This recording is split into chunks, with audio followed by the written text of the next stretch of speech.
Hey guys, Apav here. Welcome to my messy room. I have to talk quick because the audio gets unsynced when I use this for some reason. I'm going to be gone for next week and possibly the week after that because I'm working on two big projects which I think are really cool. However, I'm looking at my face and it's weird. However, I'm going to be out of town for a week and I'm going to have like no recording software or cameras or video games, so it's going to be really weird. And ignore my very short facial hair. It itches. I'm going to go shave now. Bye. Oh, and enjoy this video of a Game Boy.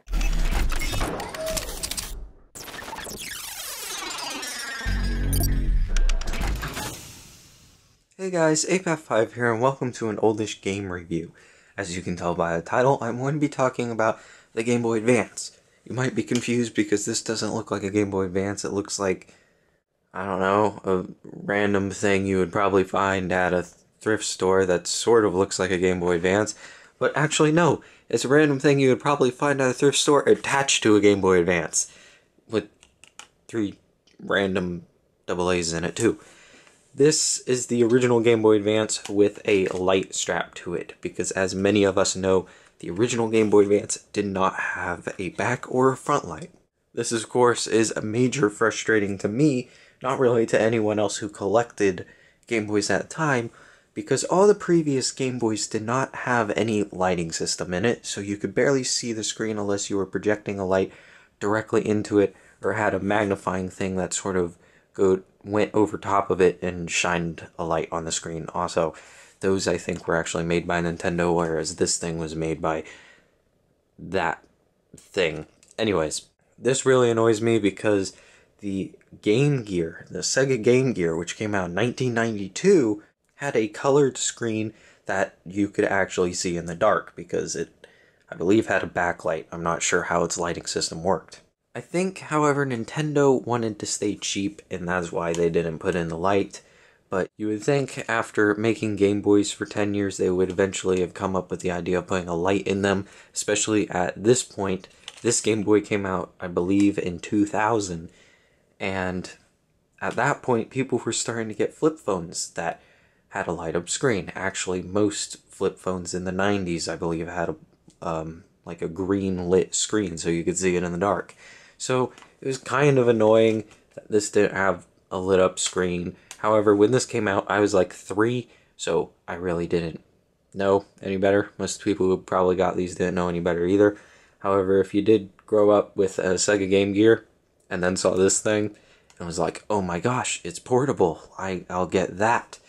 And then you barely can see any of the games on it. This is the Game Boy that I got back when they were still being sold new.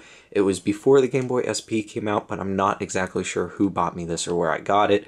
When I was younger, my parents bought me a million of these different light things because I never could see the games, and they used to take me to restaurants and, you know, hand me this thing so I'll shut up, and I would play like Sonic on it or something, and I barely could see the screen.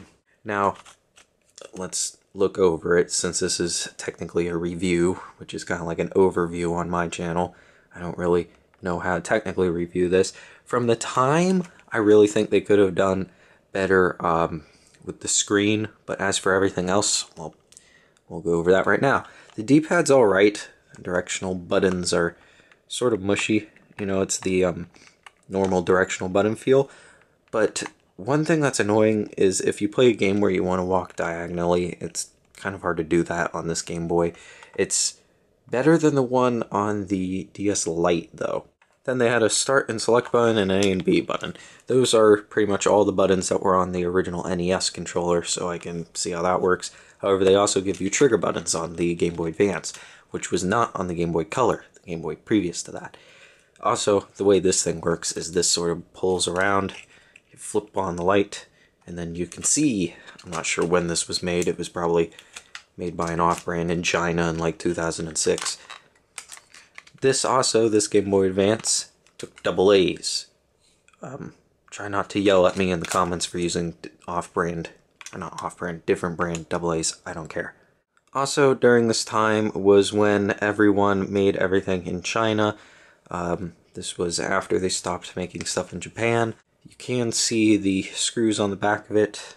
Actually, no, they might be some sort of different kind of screw. I don't know, I've never had to take this apart, and I've owned it for like 15 years, so don't have to worry about it breaking down pretty much. These things last forever. You can tell how the name's written on there because I took this to school once in like probably first grade. Or no, it would have been earlier than that, but we had a game day and I took this to school, and everyone at school had this new fancy Game Boy where you could actually see the screen. And I was over there with my like lighting system with this on, this thing doing that, and trying to be able to see the screen. The game I have in here is Sonic because I believe this is the game I played the most on this thing. I can't get to skip the cutscene. Sonic Advance 3. This game's a really fun game, but then again, it's the first Sonic game I ever played. It's really hard to get this angled correctly on a camcorder. It seems to keep the momentum function and everything from all the older Sonic games, and I'm not exactly sure how they stack up because I was obviously born after the original Sonic games had sort of gone on. You know, the original trilogy, I guess is what you would call it. Real quick, other features on this is there's a headset plug, and you would have to get a link cable for 2-player. The reason I mention that is because this thing, a Game Boy that has a light in it, this is probably the one most people who are watching this video remember. This is the one I played with the most, and I still play with it all the time. It's rechargeable and uses this massive charging cable. This thing here, it's just a big rectangle with like a notch on the bottom of it. And it also has a link cable for 2-player stuff. However, one of my friends had one of these like infrared things that clamped onto here, and you could do wireless stuff with it. And I believe that was for wireless 2-player, if any of your other friends had another one of those connector things. So one thing that when you look around this you might notice is there's no 3.5mm headphone jack on it. Therefore, this newer version of the Game Boy that came out a year after this thing, after you convinced your parents to spend $100 on this thing, you asked them to spend $100 on this to play the same exact games. The answer they would probably notice if they were into video games. You have to complain a lot, but you could convince them that I need this because you can't even see the games on this thing when it's dark out. This had a light. Yes, it's a front light. Sorry I messed up with the audio there, but that you can turn off and on. It has, as I said, rechargeableness, and it lasts for like 6 hours. I've never really specifically counted how long the battery lasts because I'll play this like nearly all day and then it will slowly start to die and I'll plug it in and it will be no problem. So these things have a really long battery life. I wouldn't really worry about it. Now this is Star Wars Episode 3 on here. This was a game I would play all the time. As you can tell, I beat it on normal and then I tried to re-beat it on Master with both Anakin and Obi-Wan. However, I have yet to beat it on Master with Anakin because I slowly stopped playing Anakin on Master. It's a lot harder. Anakin's missions are a lot harder because because you can't force heal. You have force powers in this and you can upgrade them. They're talking a lot and he's confused. I don't remember much of the dialogue in this. I don't think I knew how to read when I first played this. And when I learned that Anakin was somewhat of a bad dude, I ended up giving this game to my friend, but then he ended up giving it back when he got rid of his Game Boy, which is awesome because this is a really fun game. This is actually a kind of difficult level, but anyways, yeah, I'll be playing this forever if I don't stop myself. This is the Game Boy SP. It's not in focus. There we go.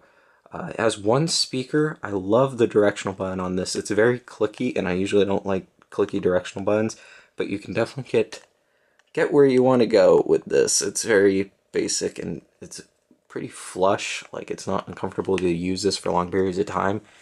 You would think for a rectangle this would get really uncomfortable, but I could play this for hours. It's like, I don't know. It's pretty perfect. Also, it's very portable, and it doesn't turn off when you close it. You can turn off the light and then sort of tug it away for an hour, and usually you'll be fine.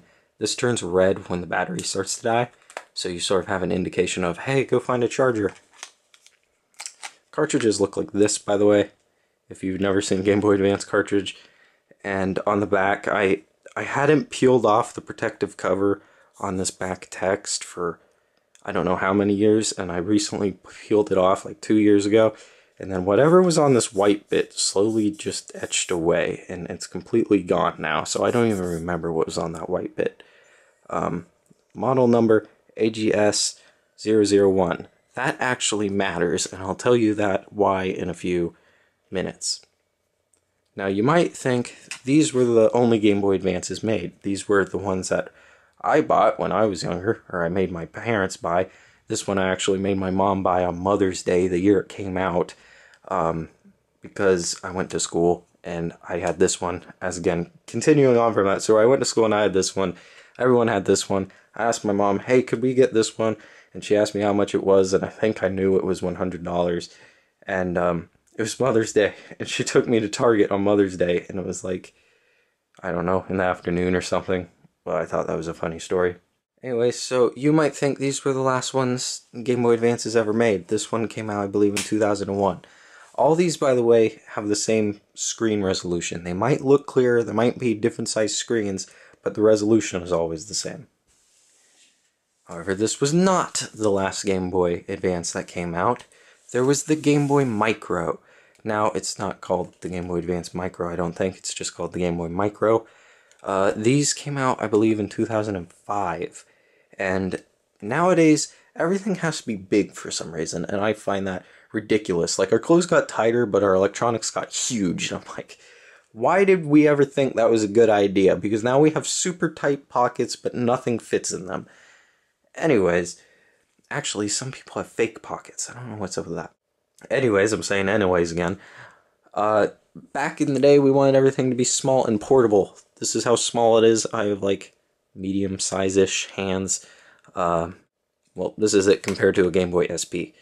It's smaller than an NES controller, and the appeal to this was just, it looks freaking cool. You have a volume plug, you actually have a headset plug on this one, and switch. Sorry, and if I said volume plug, I meant like volume digital buttons instead of a switch like on these ones. This sort of has like a volume switch thing that slowly moves back and forth, and this has a volume wheel, whereas this just has buttons that you press. It's very chrome with these buttons, and this plug here, this is really confusing. On the original DS that came out like a year after this, it used a Game Boy SP charger.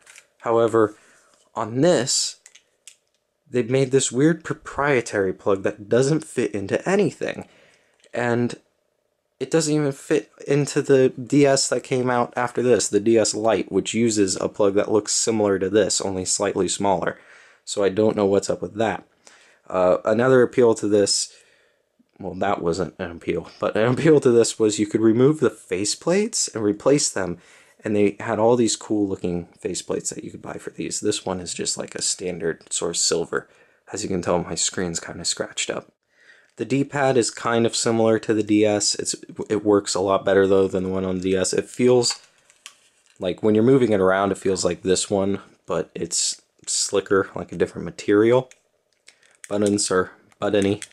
I don't know. They're not clicky like on the SP. They're mushy like on the original Advance. And the reason I call this a Game Boy Advance is because it only plays Advance games. These can play original Game Boy games and Game Boy Color games. This can only play Game Boy Advance games, which also sort of hurt its sales.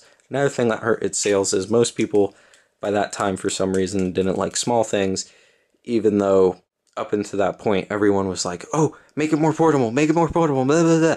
So this was sort of the turning point when everyone was asking for, I guess, massive iPhones. Well, not really. iPhones still hadn't been released yet, but you get my point. So let me show you one of the coolest things about this. This is the reason I bought it. I bought it back when they were selling for like $40. Now they're like $70-something online. They're becoming more and more rare. But this is the cool thing about it. If I can get it to work. You might have saw one of the cool things about it. These things light up. That's freaking awesome. I think that's the coolest looking thing ever. Namaclaw. This is Klonoa for the Game Boy Advance. And if you haven't noticed already, the screen is super bright and colorful, and obviously not obviously lit up. It has a backlight, or at least some sort of screening system where it's built-in light. And it looks so colorful and awesome. This Klonoa game is almost like a puzzler, but it's also part platformer. It's somewhat confusing, but yeah, I really like this Game Boy Micro. No one else did. I still love it. I think it looks awesome, and I'm including it in this because this was a sort of Game Boy Advance only thing. Now, there was another Game Boy that was released that no one paid attention to. This might really confuse you, because yes, it's a Game Boy SP. You're like, what? Game Boy SP? This is a Game Boy SP. What are you talking about? This is sold for $50. This is like around $35 if you search around, but usually like $40 too. And I think it's because people don't really know what they have. This is a Game Boy Advance SP. However, if you look at the back of it, it doesn't say AGS 001, it says AGS 101. You might be confused on why it says that when it looks exactly the same. You have the button there, start and or the select and start. These buttons, though, they don't seem as clicky for some reason. Neither does this, however, it's perfectly functional. Everything else looks the same, though. Still no headset plug. What's the difference? Well, if I open both these up, you might notice the difference now if you look at the screens. This one has a different screen in it. I believe it came out in 2006, however, I didn't really look that up. Still the same resolution, just a different screen. Look how colorful and bright that is. Remember, that's compared to this thing. Now, in here is another thing I'm not really able to show you because of copyright reasons. I'll talk about that in a second. But that means in 2006, Nintendo decided to go full force, or I think it was in 2006, and make a Game Boy SP with a real screen in it, and that's awesome. The only problem is if you play like Pokemon or something in it, you can realize when you're sprinting there's a slight blur that makes everyone's eyes look big, and that means there is a bit of ghosting on this screen. You never really notice any ghosting on any of the other screens. Maybe it's the same thing on the Micro, but when you're running around on this screen, there's like a pixel delay on everything, just like a single pixel that's delayed. And I wouldn't say that's a deal breaker. It won't ruin any gameplay unless you're playing Pong with a very, very, very, very, very tiny ball and paddle on this thing, which I don't think there was any Pong games released for the Game Boy Advance where it only took up 1 pixel. But anyways, I thought I should just mention that. Now, the thing that I wanted to point out during the Game Boy Advance's life cycle was there were these things called Video Nows or Video Goes or Media Goes or Media Nows or something. I remember them being sold in Target. Basically, when the portable DVD player came out, not everyone could afford one, so they came out with these things that didn't have light-up screens usually, and they had very tiny screens actually on them, and you bought tiny discs for them that sort of were about the size of the PSP's UMD, and I think they held like an hour of video, and basically they had this whole section in Target dedicated to them, where you'd buy one of these consoles in color, black and white, and you could buy these DVDs for them. It was like a kid's DVD player. It was really cool. I always wanted one, but my parents never got me one. I guess it's because I was spoiled with getting this on Mother's Day. But Nintendo peoples thought, oh, we're going to compete with them, came out with these. These are Game Boy Advance video cartridges. I wish I pulled out my one that has Sonic X on it, because that was a really cool show. I don't care what other people think. Anyways, I'm saying anyways a lot in this review.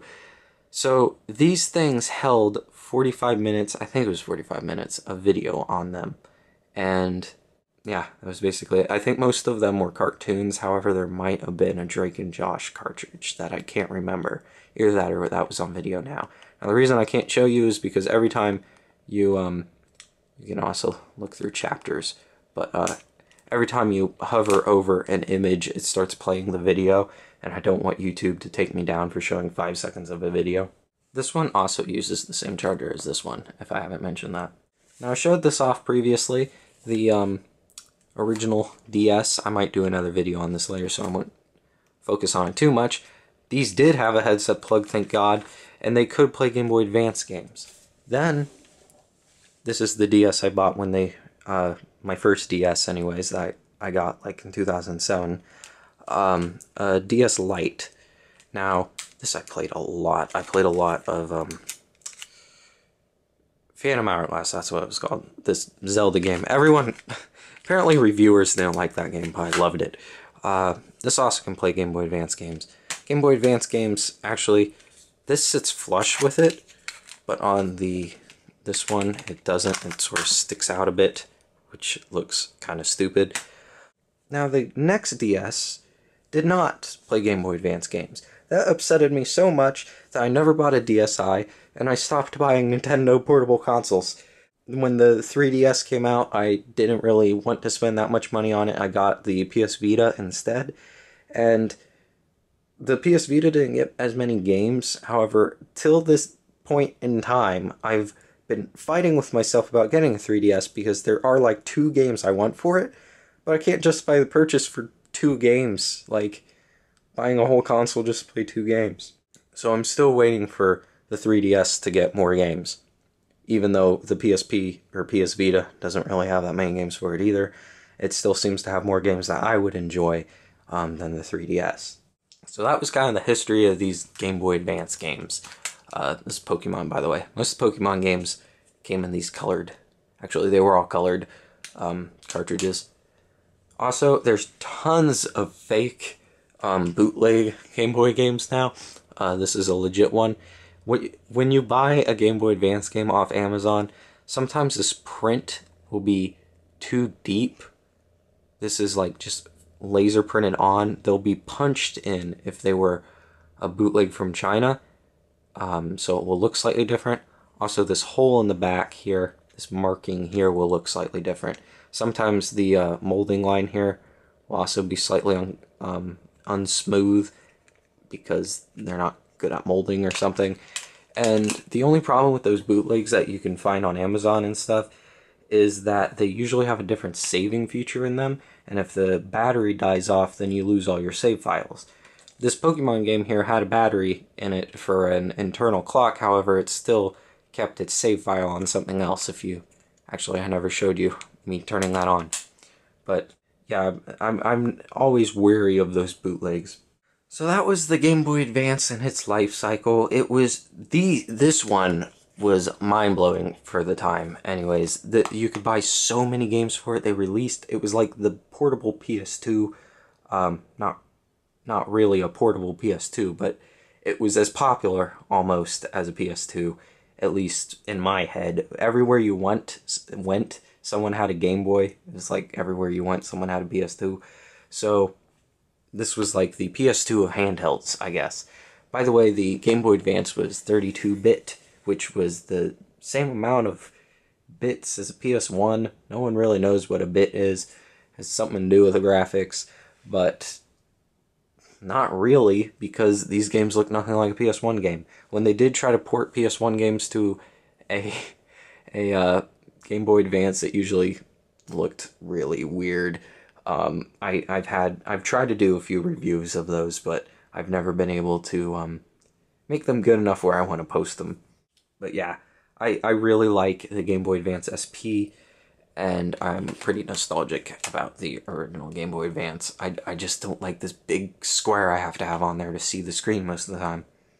Well, I hope you guys like this review-ish thing, and I'll see you guys in the next video. Bye.